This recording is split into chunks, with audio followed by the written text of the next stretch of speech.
Husseini is an upper-class Palestinian.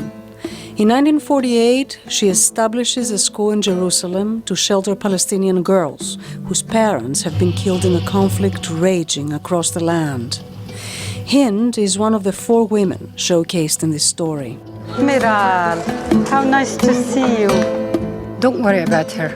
She'll be fine. Miral is the most prominent of the 4. I've heard that there is an uprising, what has been called the Intifada. Means stand up straight. She grows up in the school in the 80s and early 90s during the first Palestinian uprising in the Israeli-occupied West Bank. Miral joins the revolt and is arrested by Israeli police. Miral Shaheen, does she live here? She is my daughter. There must be some... Call her, please. She's asleep. It's very late. Sit down. Sit down. I don't understand.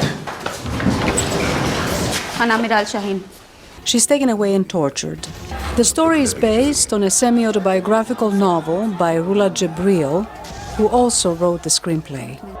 She says Miral is an accurate account of Israeli oppression of the Palestinians since 1948.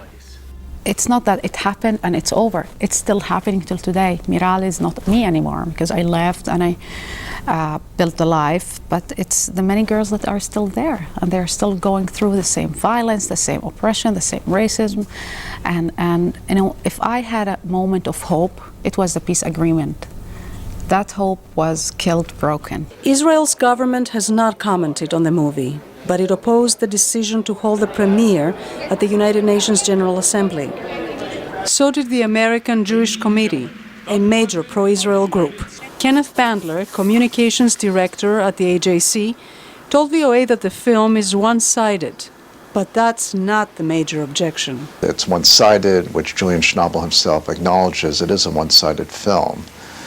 But again, our objection was to its being screened at the General Assembly of the United Nations. We are not in the business of censoring films, and we have not spoken out about it being shown in American theaters. Julian Schnabel, the artist and award-winning movie director who made the film, said the criticism is not his concern. Sitting in a director's chair at the Voice of America in his signature pajamas, he explained why. I understood at the beginning of this process that it would engender this kind of reaction because there's never been a movie made in the United States by American, and certainly American Jewish director, about a Palestinian girl from her point of view. Obviously, there's a dialogue that needs to take place between the Jewish community in the United States and also in Israel because we need to solve this problem. Schnabel says although the film has sparked controversy among Jewish Americans, Palestinians and Israelis share a common fear. And that is, none of them are sure their kids are going to come home from school at the end of the day.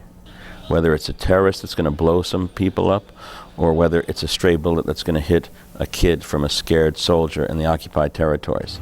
The characters that inhabit the story point to a diverse and complex Palestinian society. There are pacifists, militants, upright people, corrupt ones. We'll accept 22% of the land. It's more than what we have now. We can't go on fighting forever. The movie ends with the 1993 Oslo Accords that created a path to a Palestinian state. In the film, Hind al-Husseini, the founder of the school, tells Miral that she never thought she would live to see a Palestinian state. She didn't. Schnabel says the ongoing conflict makes his film all the more relevant. That we need to understand the other, and that's the reason why I made the movie about the other from the other's point of view. Peering through his glasses, he talks about how people in Egypt and Tunisia stood up peacefully for change. He hopes his film sparks a dialogue that helps bring peaceful coexistence between Palestinians and Israelis. Penelope Poulou, VOA News, Washington.